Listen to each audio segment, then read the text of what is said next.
78회 기출문제풀이 시작하겠습니다. 회사 코드는 3780번 해준산업.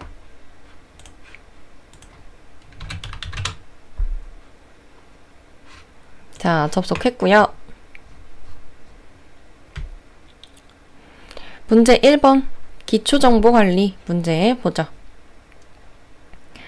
1번 거래처 등록에다가 입력하래요. 코드번호 나와있고 대표자 등등등 보니까 일반 거래처구나. 거래처 등록에 입력해보죠. 거래처 등록 클릭. 이 부분은 각자 책 보면서 할게요. 화면 왔다 갔다 힘드니까. 자, 코드는 204번. 거래처명은 양촌통상. 양촌통상. 그 다음에 동시 맞고요. 사업자 등록번호는 133-81-26371. 대표자 성명 김찬수. 업태는 도매. 종목은 스포츠용품. 그 다음에 따로 주소는 입력하라는 말 없으니까 여기까지 하면 끝났습니다. 3점 획득. 2번 당사는 에어컨을 구입하고 이를 유형자산으로 등록하고자 한다. 다음과 같이 계정 과목 및 적요 등록을 하시오. 그러면 계정 과목 및 적요 등록에다가 지금 계정 과목도 등록하고 적요도 등록하래요.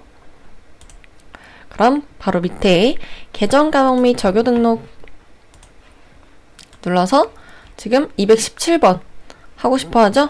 그러면 아무 숫자나 누르고 여기 코드에다가 217 쳐보죠. 바로 217 하면 이동이 됐습니다. 그럼 이쪽에다가 이제 하라는 대로 계정 과목을 설정을 하면 되겠죠.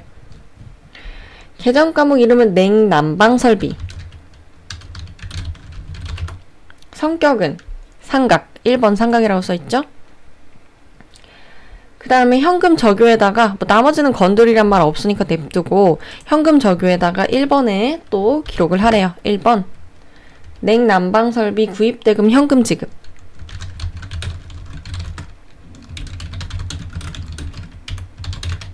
됐죠? 이렇게 입력을 해주고 종료 누르면 되겠습니다.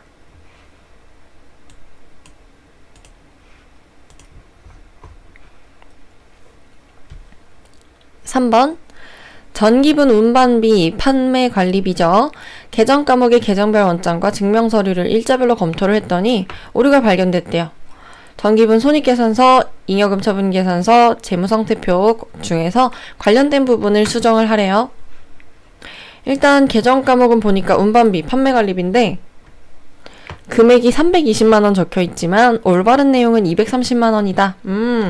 그러면 지금 이 운반비, 판매관리비가 적히는 재무제표는 어디일까요? 판매관리비가 적히는 재무제표는 판매관리 비용은 손익계산서에 적혀요. 손익계산서 적히죠. 근데 만약에 여기에 제조라고 적혀 있었다? 이렇게 제조라고 적혀 있었다. 운반비 제조. 얘는 그러면 원가 명세서에 적히는 거고요. 근데 지금은 판매관리비만이니까 이거는 지금 생각하지 말고 손익계산서를 바꿔줘야 돼요. 그럼 손익계산서를 바꾸면 당기순이익이 바뀐단 말이죠. 그러면 잉여금 처분 계산서에다가 당기순이익을 바꿔주면 되겠고요.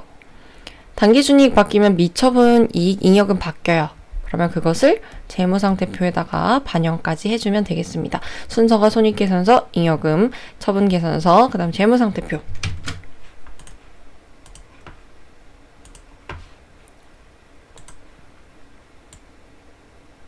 자, 여기서 운반비가 320으로 적혀 있는데 230이라 그랬죠? 230으로 바꿔주면 당기순이익이 3,640만원으로 바뀌고요. 이 금액을 잉여금 처분 계산서에다가 넣죠. 자, 이거 불러오게 하면 되죠? 3,640으로 바뀌었고요. 그 다음에 미처분 이익잉여금이 1억 3,600. 이거 재무상태표에다가 입력까지만 해주면 종료. 1억 3,600 재무상태표에다가 2월 이익잉여금에 1억 3,600 엔터 하면 대차 차이가 없어지고요. 이대로 종료하면 되겠습니다. 자, 일반 전표 입력 문제 1번부터 보겠습니다. 1번 8월 20일 제품 5개를 사회복지재단에 무상으로 제공하였다. 그러면 제품 5개를요 복지재단에 무상으로 제공했다? 그럼 이거 계정 과목이 뭘까요? 그쵸, 기부금이죠. 기부한 거죠. 기부를 했으니까 비용 여기 기부금이 되겠고, 근데 이제 제품을 원가 10만원짜리 5개니까 50만원이죠. 50만원이 이제 우리 회사에서 없어진 거잖아요. 그러니까 자산의 감소로 하는데, 여기서 제일 중요한 것은 이 제품에 적요를 걸어주는 것이죠. 적요 8번. 왜냐? 판매된 것이 아니니까 그대로 적요 없이 두면 자동으로 이게 매출 원가로 잡히기 때문에 판매된 것이 아니다, 어떤 다른 목적으로 사용한 것이다 라고 밝혀주는 것이 적요 8번. 그래서 적요 8번을 걸어주는 것이 이 문제의 키포인트였습니다.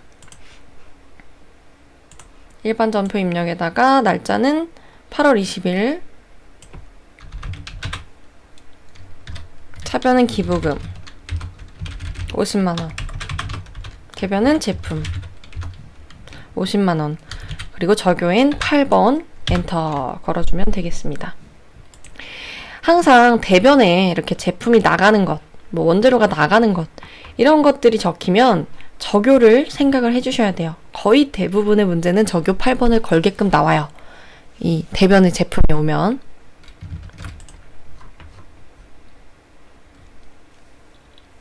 2번 9월 5일 주 인성의 임대료를 받지 못해서 미수금 계정으로 처리한 금액 495만원을 인성이 예전에 줬던 임대보증금과 상계 처리했다. 임대보증금 잔액은 2천만원이다. 그러면 미수금은 원래 뭐였을까요? 자산일까요? 부채일까요? 자산이죠. 자산. 이 금액을 이제 없애주라는 거예요. 임대보증금과 상계처리. 그럼 자산이었던 거 없애려면은 대변으로 가는 거죠. 자산의 감소로. 그래서 미수금 495만원이 될 테고, 그 다음에 임대보증금 여기서 한번 기억해보죠. 임대보증금은요, 우리가 전세보증금처럼 돈을 받은 거예요. 받아놓고 나중에 돌려주는 거죠. 그래서 얘는 부채예요. 그리고 임차보증금은 우리가 뭔가를 임차하기 위해서 보증금을 낸 거기 때문에 나중에 돌려받는 것이다. 그래서 자산입니다. 자, 그러면 임대보증금 부채인데 얘를 없애버린대요. 이 495만원과 상계 처리하겠대요. 그럼 부채가 없어지는 거니까 부채 감소로 반대편 계정에 임대보증금, 보증금 495만원 처리를 하면 되겠죠? 그리고 각각 거래처 달아주면 되겠고요.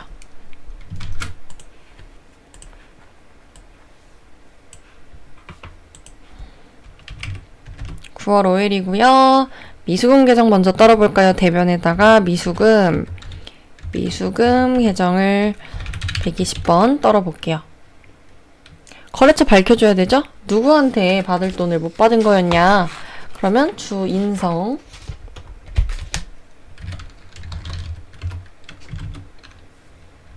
495만원.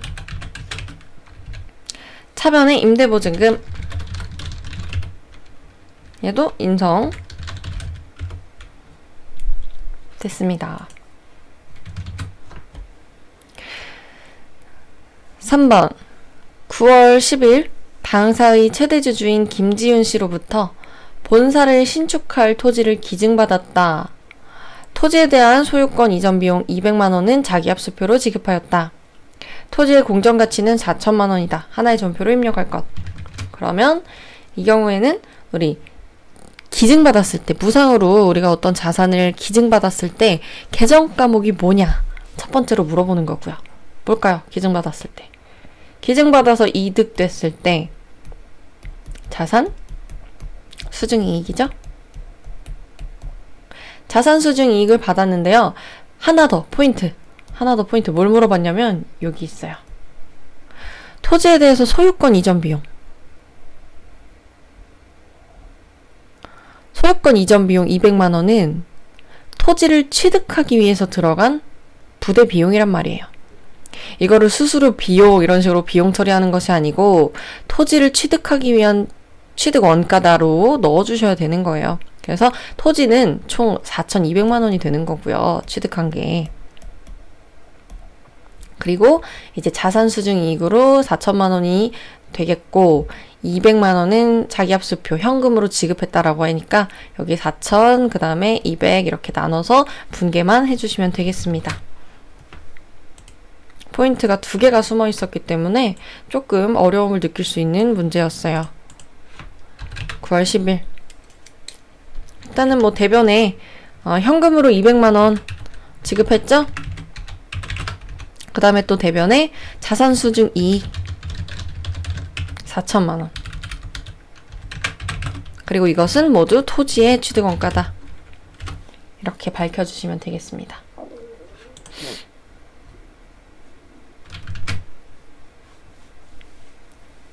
그 다음에 4번 9월 24일 소망자동차에서 구입한 제품 운반용 승합차의 할부 미지급금 할부에 따른 이자를 별도 지급하기로 계약했대요.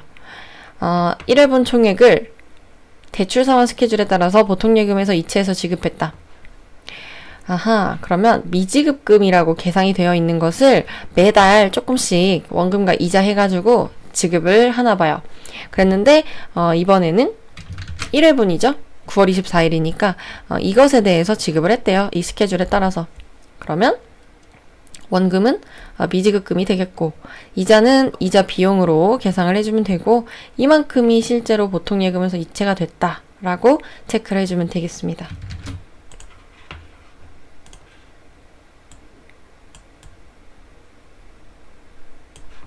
(9월 24일) 미지급금은 150만 원 상환을 한 거죠. 그러면 원래 부채였던 것이 감소된 거니까 차변에 미지급금, 부채의 감소, 거래처는 소망자동차 150만 원 이번에 갚는 거고요. 근데 이자가 들어갔어요. 이자는 이자 비용, 차변이죠. 비용이니까 얼마 들어갔다? 3,750원 그리고 대변으로 이 금액은 보통예금에서 이체를 했다 그랬으니까 103번에 보통예금 해주면 결제 금액이 딱 떨어지게 계산이 되죠. 됐습니다. 5번 9월 28일 주주총회에서 결의된 바에 따라서 유상증자를 실시했대요. 그래서 신주 10만 주 액면가액은 주당 5,000원을 주당 5,500원에 발행하고 그리고 증자와 관련해서 신문 공고비 등등 이렇게 수수료를 1,500만원 제외하고 나머지 증자대금이 보통예금 계좌에 입금됐다. 주식 할인 발행 차금 계정에 잔액은 없다. 그러면 항상 생각해야 되는 것이 주식을 발행하거나 소각할 때는 자본금이 계정을 사용해야 돼요. 자본금 계정을. 지금 유상증자라는 것은 돈을 받고 자본금을 증자시킨다라는 것이니까 얘는 발행이거든요. 주식 발행. 그랬을 때 자본금의 증가를 액면가액으로 처리한다. 자본금은 항상 액면가액으로 한다. 이게 일단 중요한 것이고요. 자본금의 증가니까 대변에 적히고 10만 주 곱하기 5,000원을 해보면 금액이 5억이 돼요. 5억 이렇게 된다. 그리고 돈을 발행 금액으로 받는 거죠. 5,500만 원 받았대요. 5,500만 원 받았대요. 아니죠. 5,500원이죠. 왜 이러죠? 5,500원 이렇게 했을 때 10만 주를 곱하면 5억 5천이 되겠죠? 근데 그 중에 수수료가 1,500만 원이 있었고 이것을 제외한 나머지 돈을 받았대요. 그러면 5억 5천에서 5억 5천에서 빼기 1,500만 원 하면 내가 받은 돈이 되는 것이죠. 그래서 여기는 받은 돈을 보통예금으로 받았으니까 5억 3,500만 원이 될 테고, 나머지가 여기 비어있네요. 3,500만 원이 비어있네요. 대변의 금액이 비면 주식을 발행했는데 이득 봤다. 주식 발행 초과금 라고 적어주시면 되겠죠.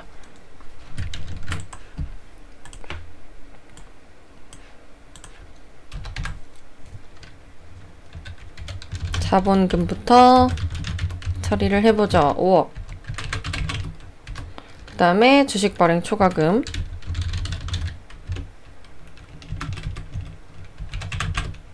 그 다음에 차변의 보통예금. 자, 됐어요. 그리고 만약에 문제에서 이렇게 수수료, 주식 발행하면서 발생했던 신주 발행비 이런 수수료가 보통예금에서 제외하고 나머지만 입금됐다라고 안 써 있어도 수수료는 발행가액에서 제외를 해주는 거예요. 만약에 따로 수수료는 현금으로 지급했다라는 말이 있지 않는 이상, 따로 지급했다라는 말이 없으면 그냥 우리가 받는 이 발행가액에서 수수료는 빼주는 것이 원칙이다. 안 적혀 있어도 이렇게 했어야 된다라는 거예요. 6번. 12월 1일 전기에 대손이 확정되어서 대손 충당금과 상계 처리했었던 대운전자의 외상 매출금 중 일부인 100만 원을 현금으로 회수했다. 그러면 이거는 간단하게 이렇게 처리할 수 있죠. 현금으로 회수했으니 현금이 올라갈 거고, 그 다음에 대손 충당금과 과거에 상계 처리했던 게 다시 늘어난 거니까 대손 충당금 바로 올려주면 돼요. 100. 사실 이렇게 하면 너무너무 간단하게 끝나죠.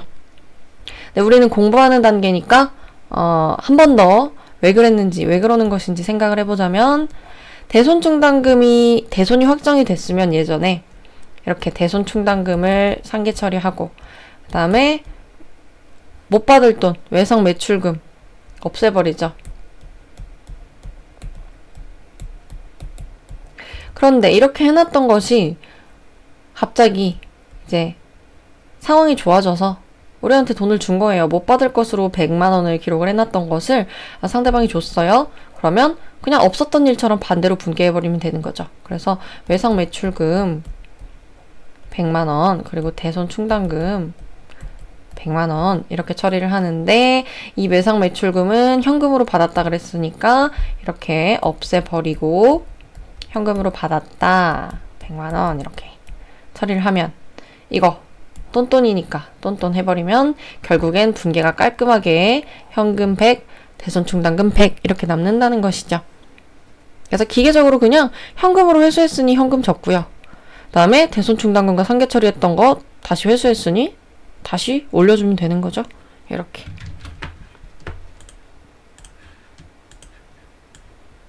(12월 1일) 차변에 현금 100만 원, 대변에 대손 충당금인데 뭐와 관련된 대손 충당금인지 봐야죠. 외상 매출금과 관련이라 그랬으니까 109번 대손 충당금을 처리를 해주면 되겠습니다. 자, 메인 매출 전표 입력 문제 풀겠습니다. 1번 7월 1일 구매 확인서에 의해서 수출용 제품에 대한 원재료를 동해로부터 매입하고, 매입이죠? 일단 매입이고, 그 다음 증빙은 영세율 전자세금계산서를 발급받았다. 매입에서 영세율 세금계산서 받았으면 52번 영세가 되겠고요.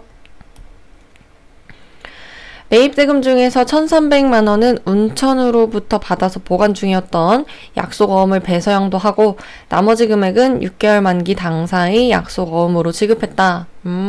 그러면 우리 회사가 운천한테 받을 어음을 이 사람한테 어딨죠?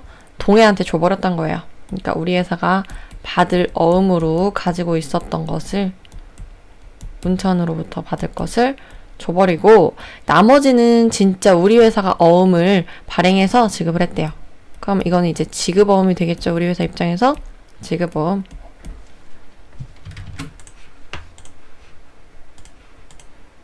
자, 메인 매출 전표 입력 클릭. 7월 1일 유형은 매입에서 영세율이니까 52번 영세고요. 품목은 원재료, 공급가액 3천만원, 거래처 코드는 동해, 전자 맞고요. 분계는 섞여 있으니까 혼합. 그랬을 때 원재료 산 게 맞았고요. 그 다음에 대변에 우리가 받아놨던 받을어음을 줘버린 거예요. 받을어음 그럼 없어지죠? 우리 회사 입장에서. 근데 거래처가요. 누구냐? 운천. 운천한테 받았었던 거니까 운천 거 없애줘야 되는 것이고 얘는 1,300만 원이라 그랬고요. 그 다음에 나머지는 진짜 우리 회사가 지급어음을 발행해서 준다는 거예요. 우리 회사의 지급어음. 이렇게 운천으로 바꿔주는 것은 우리 회사 입장에서 운천한테 받을 어음이 없어졌기 때문에 거래처를 운천으로 해줘야 되는 것이죠.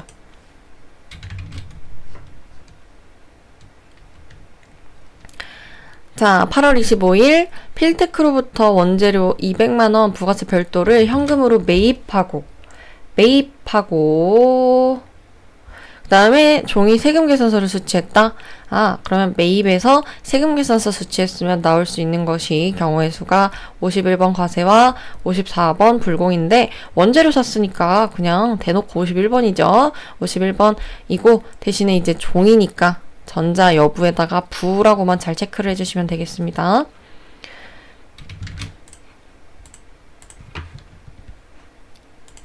(8월 25일) 51번 과세고 원재료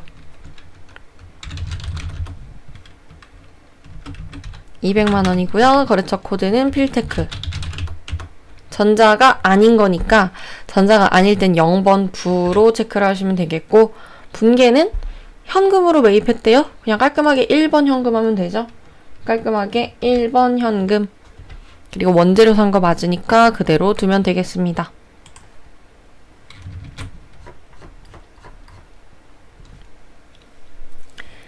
3번 10월 12일 B사업자인 최하나에게 제품을 440만원에 판매를 했다. 자, 판매 매출 쪽이네요. 그리고 나서 증빙 보니까 현금으로 받고 현금 영수증을 발행을 했다. 그러면 현금 관련된 현과 아니면 뭐 현면, 현영이 되겠는데 부가세가 포함되어 있으니까 부가세 관련된 거니까 현과가 되겠죠? 그리고 이제 매출 쪽이니까 얘는 22번 현가가 되겠습니다.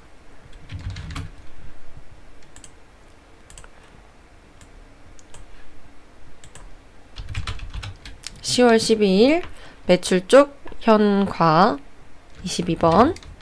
품목은 제품. 그 다음에 공급가액은 부가세 포함해서 440만원인데 현금 영수증, 신용카드, 건별일 때는 합계액 그냥 적어주면 되죠. 부가세 합계액으로 440만원 적으면 자동 안분. 그 다음 거래처 코드는 최하나. 분계는 현금으로 했대요. 깔끔하게 현금으로 했으니까 1번 현금 하고 제품 매출 자동으로 처리되게끔 하면 되겠습니다.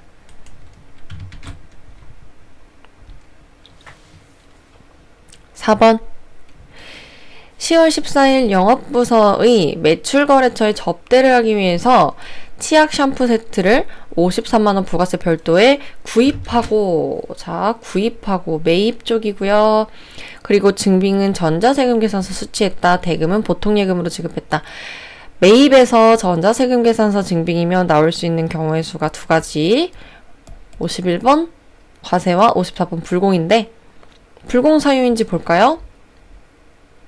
딱 봐도 접대. 매출 거래처에다가 접대를 하기 위해서예요. 그러니까 접대는 불공 사유죠. 그래서 불공이 되겠고요. 이대로 입력을 해보죠.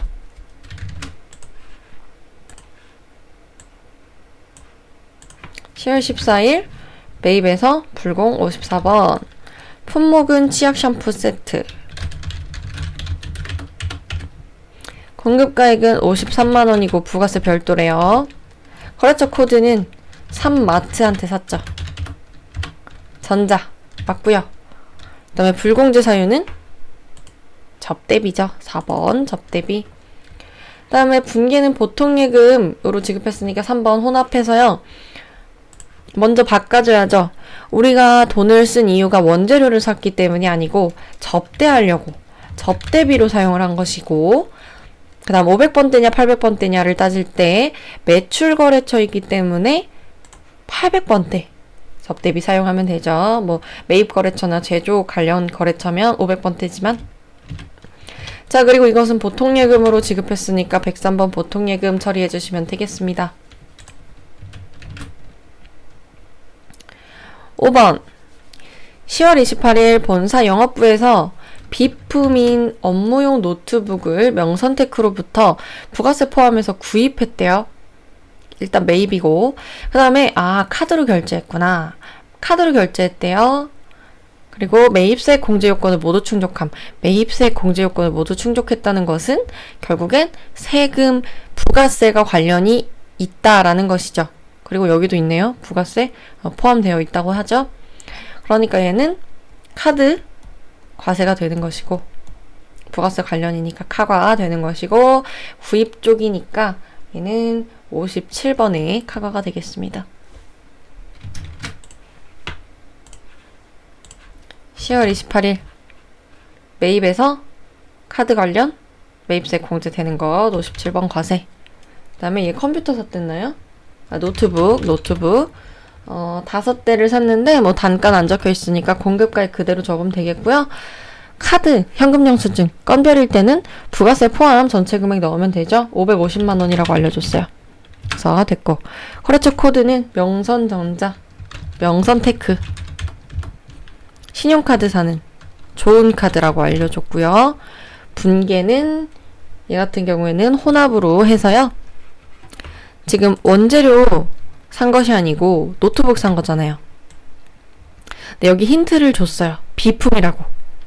힌트 안 줘도 노트북은 비품인 거 아셔야 돼요. 그래서 얘는 비품으로 바꿉니다. 다음에 돈 어떻게 줬냐? 카드로 했대요. 카드로 했으면 미지급금이에요. 미지급금. 카드로 했으면 결제일날 지급을 하는 거기 때문에 결국엔 미지급금이고, 대신에 이 미지급금은 카드사한테 지급하면 되는 거니까 좋은 카드라고 바꿔주셔야 합니다. 신용카드일 때 제일 주의점은 이 거래처를 바꿔주는 것.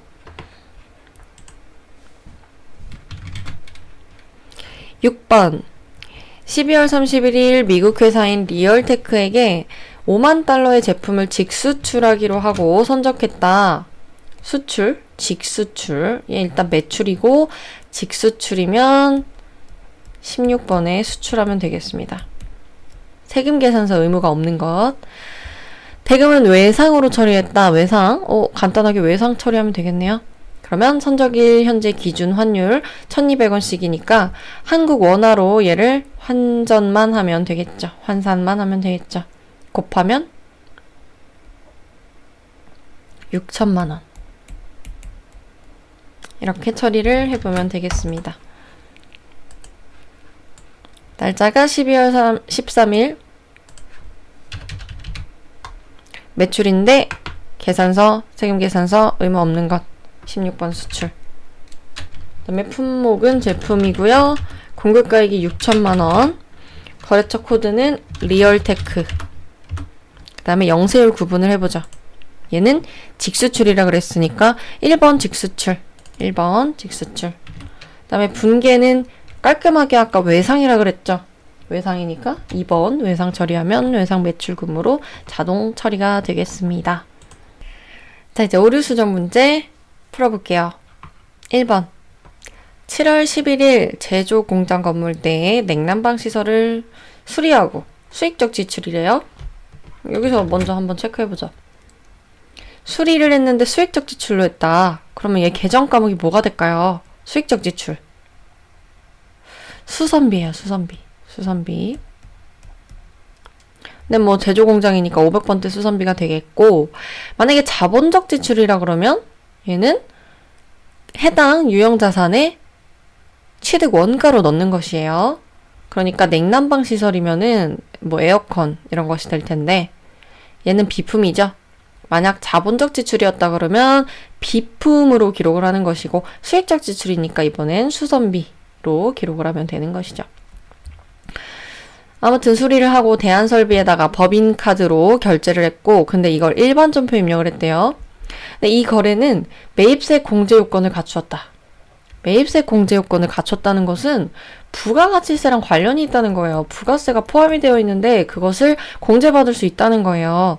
근데 부가세랑 관련이 없을 때만 적는 일반 전표 입력을 했으니 일반 전표 것을 삭제를 하고, 그리고 얘를 부가세 매입 매출 전표에 입력을 해주면 되겠죠. 자, 그러면 법인카드로 우리가 돈을 낸 거니까 매입 쪽이고, 카드로 했으니까 카드 관련인데 부가세 있으니까 카과가 되겠네요.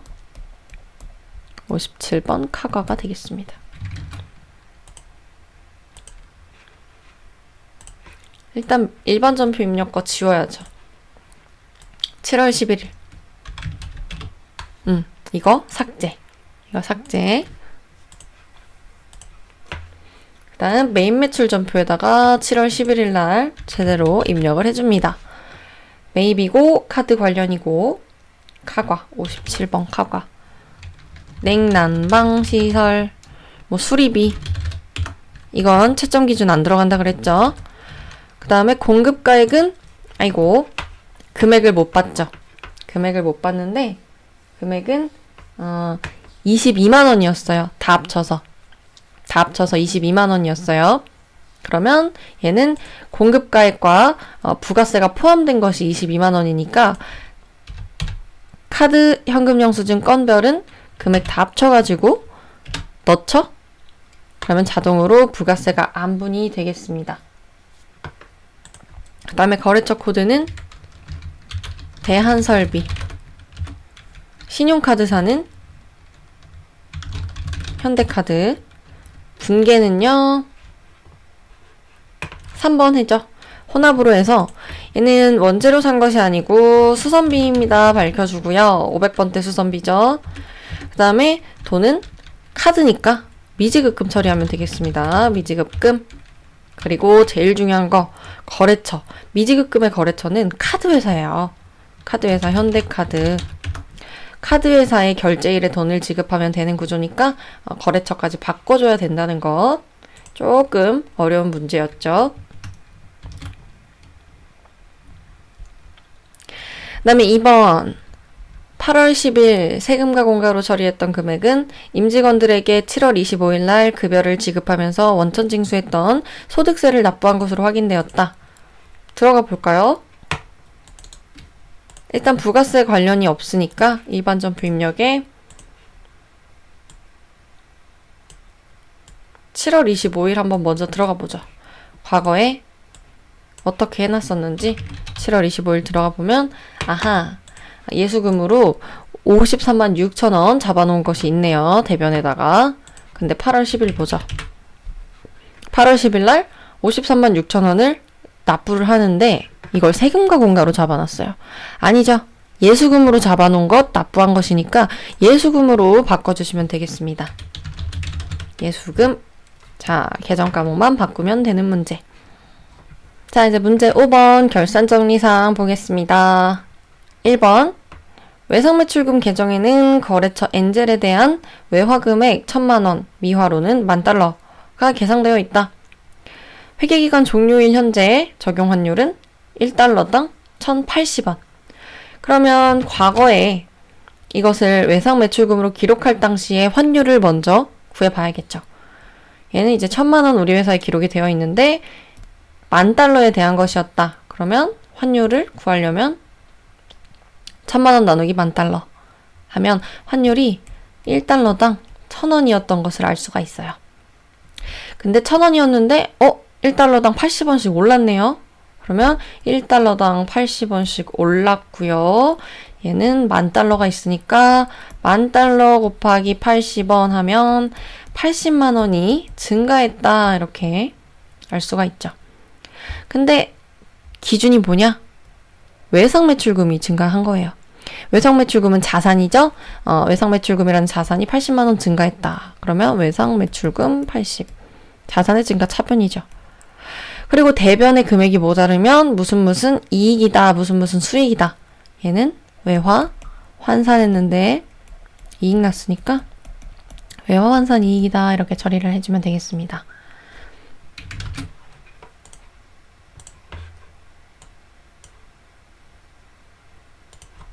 (12월 31일) 외상 매출금 올라가고요. 거래처는 엔젤 80만 원. 대변에는 외화 환산 이익이죠. 이렇게 처리하면 되겠습니다. 기계적으로 이렇게 대변에 금액이 없으면 이익으로 처리를 하면 되지만 생각을 조금 더 해보면 검증 과정에서 외상 매출금이었는데 환율이 올랐네. 아싸, 더 받을 수 있겠다. 이득이네. 이렇게 생각해도 된다는 거 기억하시면 되겠고요. 2번, 당사는 일반 기업회계 기준에 의해서 퇴직급여 충당 부채를 설정을 하고 있으며 관련 자료는 다음과 같다. 퇴직급여 충당 부채 설정하는 것. 그래서 생산부, 영업부 일단 나눠져 있네요. 생산부는 제조 쪽이고 영업부는 판매관리비 쪽이죠. 판매관리비 쪽이다. 기초에 2,500만 원이 있었고 감소가 됐대요. 그러면 빼죠. 빼요. 그럼 2,000만 원 남아있죠. 그런데 기말에 2,800이 남아있대요. 그러면 중간에 800만 원 설정했구나 라는 것을 알 수 있죠. 플러스 800만 원 시켜야 되는 것이고, 그 다음에 영업부 거 보니까 1,400만 원이 기초에 있었고 기중에 400만 원이 감소했대요. 그럼 1,000만 원 남아있어야 되는데 기말 금액을 보니까 1,700만 원 남아있다. 700만 원을 설정을 했구나. 됐죠? 이렇게. 그럼 이 금액 입력을 해주면 되겠습니다. 퇴직급여 충당부채는 결산자료 입력에서 자동 결산으로 가능한 부분이기 때문에 결산자료 입력 눌러주시고, 지금 생산지 거, 생산부 거는 800만 원 있죠? 800만 원은 여기 제품 매출원가에다가 넣어주면 되겠습니다. 이때 중요한 것은 퇴직급여 전입액에다가 넣어야지 퇴직연금 충당금 전입액에 넣으면 절대 안 돼요. 퇴직급여 전입액에다가 800만 원 넣어주고요. 그 다음 영업부 거 700만 원 있었죠. 밑으로 내리면 영업부는 판매관리비, 여기서 퇴직급여 전입액 700만 원 넣어주면 되겠습니다. 그 다음 3번, 결산 1년제 단기의 감가상각비를 다음과 같이 계상하기로 했다. 영업부서 거 차량운반구 300, 제조부서 거 차량운반구 1100 넣어주면 되죠? 얘는 판관비에다가, 얘는 제조원가에다가. 자, 300. 일단 판관비에 와 있으니까 판관비에 감가상각비 차량운반구에 300 넣고요. 그 다음에 제조원가 감가상각비는 올라가야죠?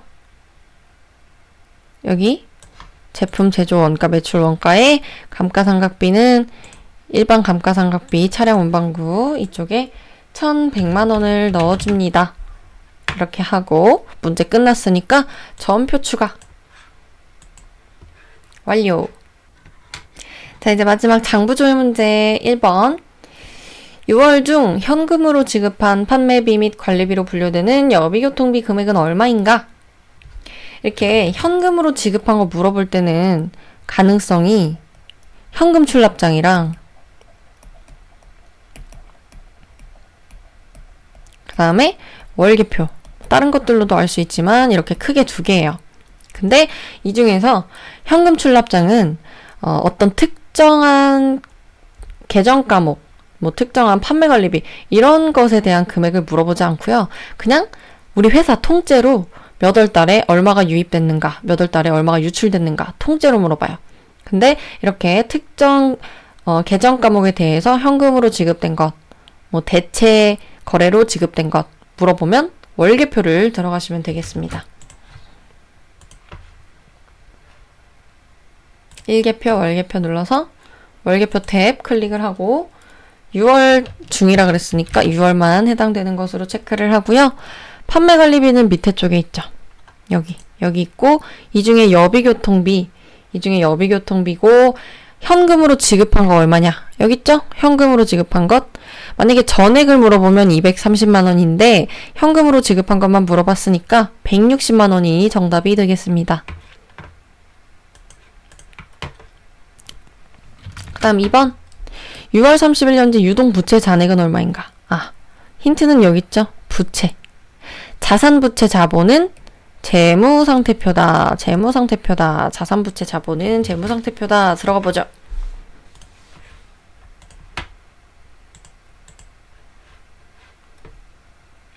6월 30일 현재라 그랬으니까 6월이고요. 유동부채. 부채는 이제 자산보다 밑에 있으니까 밑으로 가보죠. 부채에서 유동부채죠. 유동부채 잔액은 얼마인가?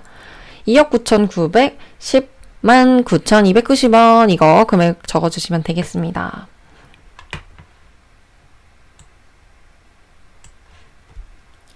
(3번) 부가가치세 제1기 확정신고 기간 중 확정신고 기간 언제예요? 1기의 확정신고 4월에서 6월이죠? 이 중에 공제받지 못할 매입세액은 얼마인가? 공제받지 못할 매입세액은 물어보면은 부가세 신고서 가시면 돼요. 부가세 신고서. 부가세 신고서 가면 쫙 나와 있습니다. 신고서. 4월에서 6월 가면요. 공제받지 못할 매입세액 여기 적혀 있죠? 그리고 이때 매입세액을 물어봤으니까 금액 말고 세액이니까 150만 원이 정답이 되겠습니다. 자, 여기까지 해서 78회 기출문제 풀이 마치겠습니다. 수고하셨습니다.